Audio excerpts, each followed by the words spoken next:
I'm gonna go over how I choose what size swim bait to fish with that day based on what lake I'm fishing.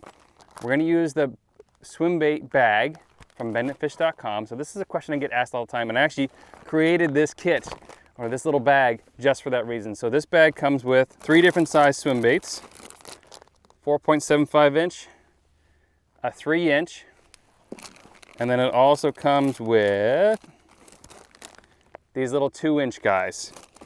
Now each one of those has its respective jig. So 1/4 ounce, 3/8 ounce, and then this one's been smashing Lakers all morning. So this one is the 1 ounce. Everything in this glows except for the 2 inch ones, and I'll explain why that doesn't glow here in a minute. I'll show you how to rig one.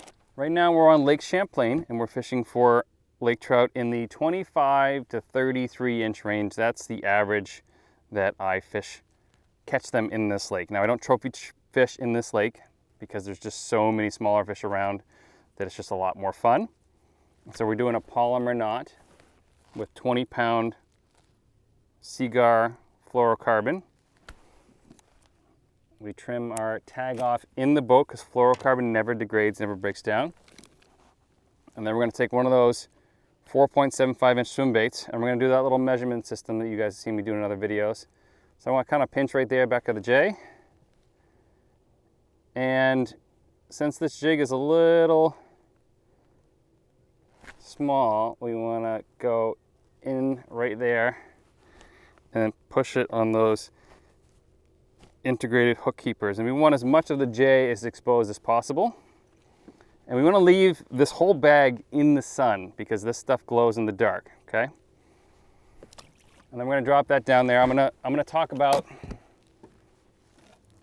why and when I use what size jig here in a second as I'm fishing, because there's fish everywhere down there. So, Lake Champlain is an alewife-based lake. So I'll pull up a picture of an alewife right now, and I fish here in Sebago, or both alewife-based. Lake Ontario is. There's also smelt and ciscos and a bunch of other bigger fish. If the majority of your bait fish are between 4 to 12 inches, use the 1 ounce jig and use a 4.75 inch swim bait. So we want to match the profile of the bait that's in the lake. So that's why we're using a bigger swim bait.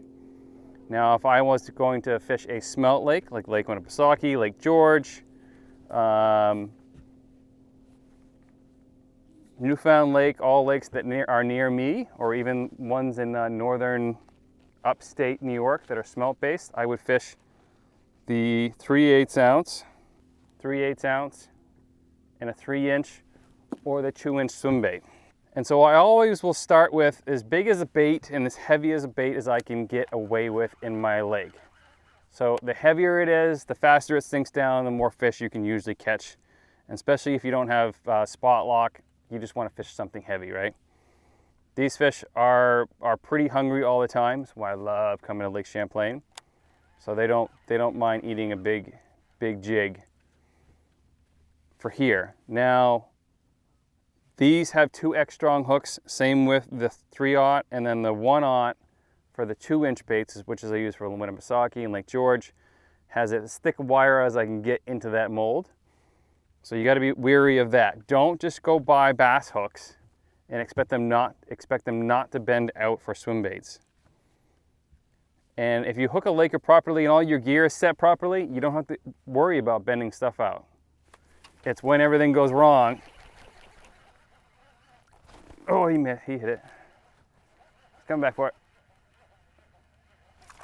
Oh. Pretty sure he just bit my tail off. Yep. And even with super durable plastic, they still bite the freaking tail off. Now they'll still hit this, but once they bite that part off, no good. And so what we're gonna do is we're gonna modify the swim baits. This is a tip for you guys. Chop it a little bit smaller. It's still gonna have a nice kick to it, but this is like one of those secret tips, and I'll show you another modification here that I use all the time that I've never really shown on camera. Actually, I showed it years ago and I haven't re-shown it. And so I will use 20-pound test for these bigger Lakers and bigger jigs, 15-pound for the 3/8, and then 12-pound for the quarter ounce ones. And the quarter ounce might seem silly, but if you got a lake that's full of little tiny smelt, and you got Lakers that'll just chase and chase and chase that won't commit, downsize. Always try to downsize. I know it sounds silly, but that's what is successful for Lakers. They are very profile size specific. They don't really care that much about color. That's why my colors are very limited. It's either white or glow or chartreuse. Got a couple more fish coming in. And then same with the quarter ounce, I'll use a medium to medium heavy spinning rod. And I'll use definitely a medium heavy for the 3/8 ounce one, and then I'll use a heavy bait casting rod for the 1 ounce ones. It's just, that's how you gotta kind of progressively upgrade. So that's how I answer the question of what bait size I should do. Now, in like rough terms, what I answer for the most part is, how big are your lake trout on average? If they're 25 inches and under, I suggest using the 3-inch bait and under. If they're over that, on the majority, I would go with the 4.75-inch swim bait. It's just what I've seen of the course of catching hundreds of these lake trout in multiple different lakes and, you know, water systems. This one's fired up here.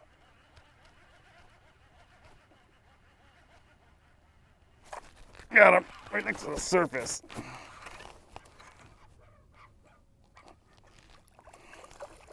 So that one I caught up pretty high. So I have two choices. I can keep them on the surface and net them immediately, or pop them off at the surface there. I mean, I kind of released that one on purpose. I was letting them see if you wanted to turn around and go back down again. So if they hit you right near the surface, they still have barotrauma, they're still kind of bloated, and they sometimes won't go back down. So you can either hold them or let them open your bail or loosen your drag and let them swim back down and let them burp. This one's hot.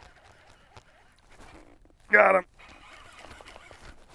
And do not be scared if you trust your knots, obviously. Double uni knot or FG knot for the leader to line connection, and then polymer knot for the hook, or a uni knot. Either one.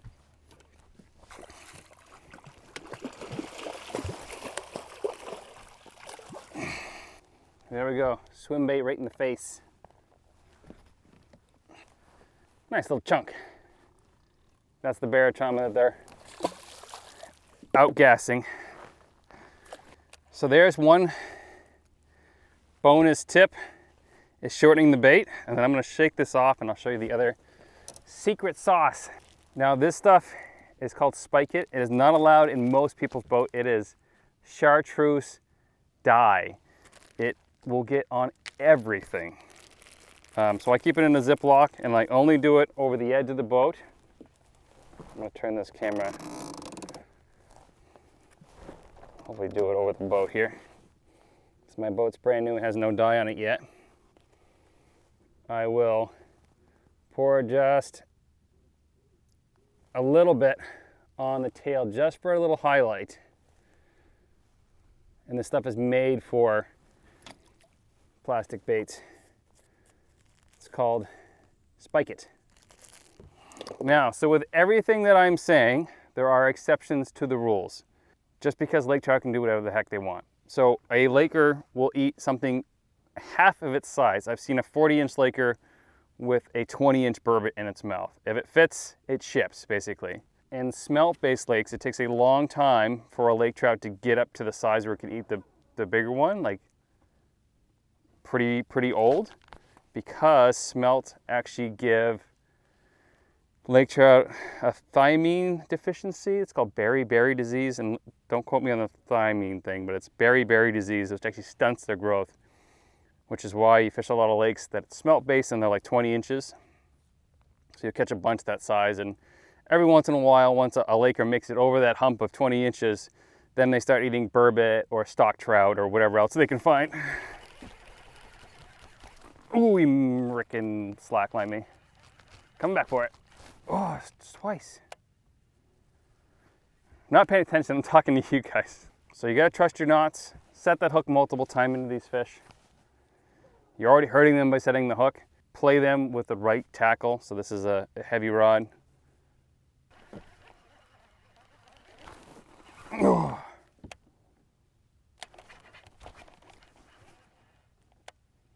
So many Lakers down there right now. Right now we're using Livescope XR, and it's a good thing I have it today because we have about 20 feet of drift because of current today. Oh, he hit it right next to the freaking surface. So you can see my jig going down there. We don't want to let it hit bottom, which I know is against everything that you've been told about jigging. We're not doing one of these things. We're not snap jigging, especially with swim baits. They don't snap jig well. This one wants to go. Oh. So I'll give you another tip. So see how I keep getting like short striked? What they're doing is they're grabbing the tail and ripping it off. I'll show you the way to fix that. All right, so what I'm doing is I have a treble hook, if it's legal to do in your state. And I have 20-pound fluoro. And if you don't have fluoro, you can use mono, but you gotta watch how much abrasion happens on your mono because it's not as abrasion resistant. I'm gonna do a polymer knot around the treble hook. Trim your tag off.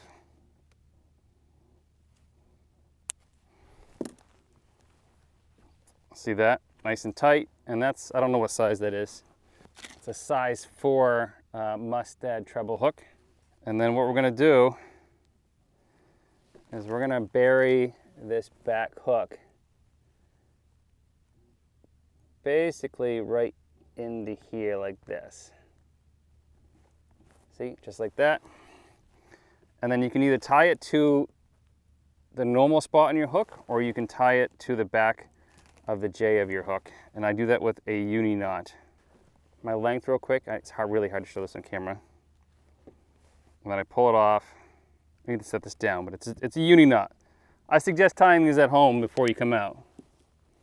All right, and it should look just like that. So that's a little bit long, but you guys get the idea. And that will help prevent short strikes. So the reason I don't promote the stinger is just because it's treble hooks just mangle up fish.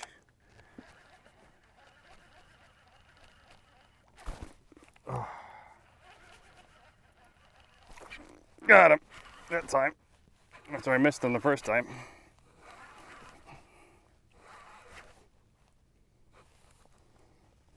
Oh, it's a freaking giant too. Let's get him in before he realizes he's hooked.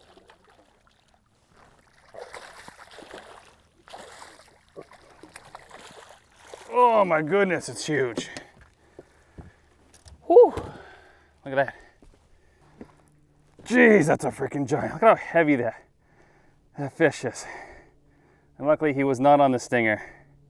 Just a super fat 31. It's going right back in. Whew. Get one more on the swim bait here and move spots or something. So we can use that little spike it die. We can use a stinger hook on the back there, which I said I try not to use. If you're gonna use stinger, try to like smash the barbs over. I know in most of Canada it's barbless only, so I wish parts. We have selective river systems, and I don't know if we have any lake systems that are barbless, but we have river systems that are barbless. And luckily I winched that fish right to the surface. If he had turned around, he would have took me for a ride for sure. And there's one more secret tip. I don't know if I showed it yet, but I use this Lunker lotion from Atlas Mikes. It's Alewife scent. And I put a big blob on each side of that. I 100% know it helps. So that's bonus tip number 3. I'm using swim baits. Also, if they're short striking it, slow down at the last possible second, let them eat it just a little bit more. All right, so if you guys want to help support the channel, visit benditfish.com where you can buy the swim bait bag. And if you guys want to see more lake trout videos, either click here or click here, and I'll see you on one of those next videos.